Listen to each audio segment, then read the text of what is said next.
today's video, we're going to show you how to approve or release orders once they've been placed by a teacher. First off, I'm going to sign in to our demo marketplace and place an order. So if I hit sign in, and let's just shop with Quill, and I'm just going to order some pencils, find some cheap ones here, add those to my cart. I'm going to go continue shopping and look for some Kleenex and add a pack of those and view my cart and check out. So as teachers finished shopping, they're going to check out with this order. They're going to verify everything here, hit checkout again, and then they'll enter their shipping address, billing address, and a PO. And maybe they just put a generic 1000 for their PO number. And once they've done that, they're going to hit place order. That teacher then will see the approval chain that this moves into. And for this particular one, it goes to the Nebraska principal first, and then it will move on to the Nebraska business manager. This teacher can come back in here and they'll be able to view and see that this is pending approval, waiting for the principal to approve it, and so it hasn't even moved on to the business manager yet. If there are any comments made throughout the approval chain process, those comments will be found for the teacher under details, and so they'll see that information there. Right now they just submitted this, so they're not going to see anything there at this moment. So at this point I am going to sign out as a Nebraska teacher, and what should have happened is that principal would have received an email. And that email is going to look like this, where they get a notification that they have a requisition waiting for their approval. And so that principal can take a couple of different actions here. Just within the email, they can approve it by clicking the approve button, or they can deny it by clicking the deny button.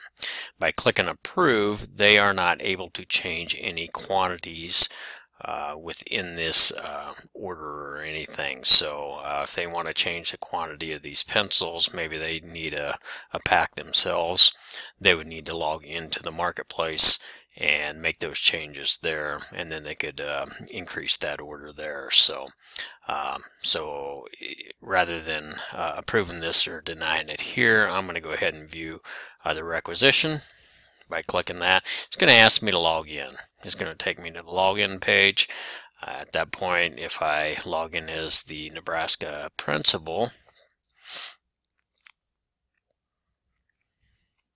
when I log in, it takes me directly to my Nebraska or that requisition that we were viewing earlier. And at this point, I can see these two different items. Maybe I want to remove this one here because maybe there's something in the closet down in the custodial area or something. So if we're going to remove selected, I can enter a comment.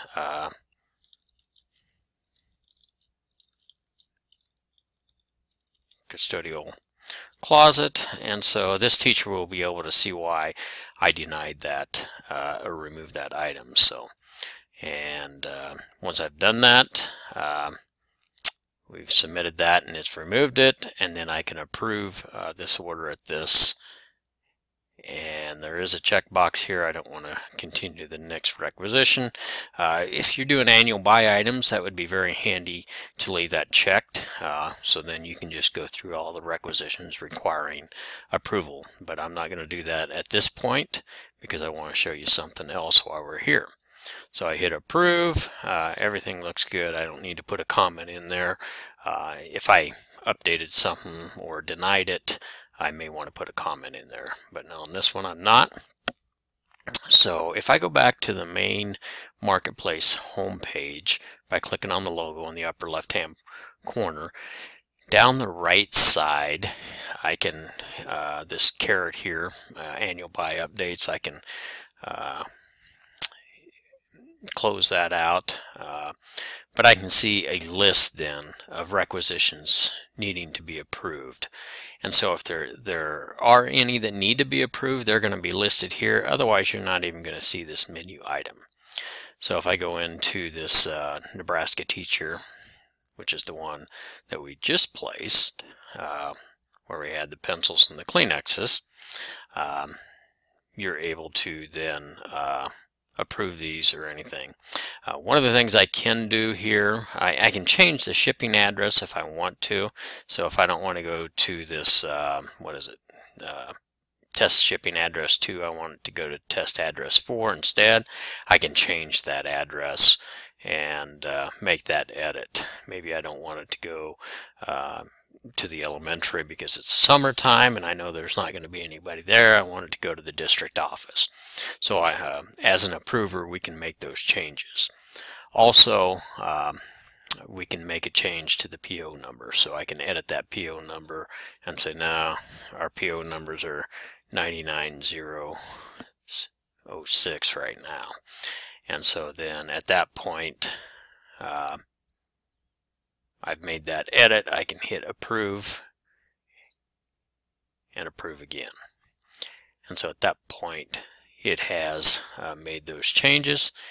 And you can see as we move through, the Nebraska principal now will show a green check mark, meaning that it has been approved, and now it's waiting for the Nebraska business manager, so it's still grayed out, so it's pending approval by that business manager.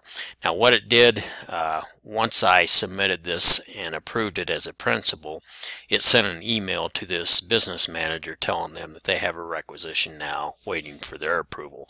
So that business manager can go in there and approve that requisition now. Let me go back to the home page here, back to one of the requisitions waiting to approve, and what I'm going to do is I'm going to deny this, and in denying it, we have these in the office closet. See Mr. Peterson, and then we're going to deny that. And when I hit deny on that, it shows a red X. So as a teacher, if I log back in, I can view and see that that requisition has been denied, and it will give me the comments of why I denied it. So you want to be careful on what comments you put in there. The teacher will be able to see those comments, and so they can log back in and see why you denied that. So it's just good practice to add that information into it. So other than that, the requisition then moves on. At this point, with this one, it doesn't move on. It's been denied and it stops. So if a teacher decides they still need this and they want to make request again, they would have to start a new requisition and resubmit that requisition. So at this point, that is really all there is to approving and releasing orders. If I log out as a principal though, and I'll log in as a business manager, so you can see the progression of this. And again, requisitions to approve over on my right. I see that $8.33. That's the one that we just submitted. And you notice it is Nebraska Principal and Nebraska Business Manager. Look in here. I don't see any comments, but I do see when these were approved. So I can go back and look at that. And as a business manager, I realize that no, that's not the right PO number.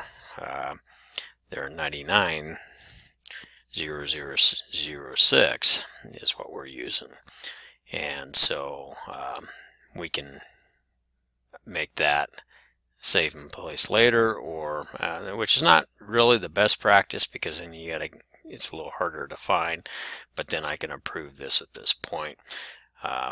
For purposes of keeping these requisitions open, I'm not going to approve it at this time, but if I did this would be checked, and then it would actually send that order to the vendor, and it would send it out through the procurement system to the vendor for processing.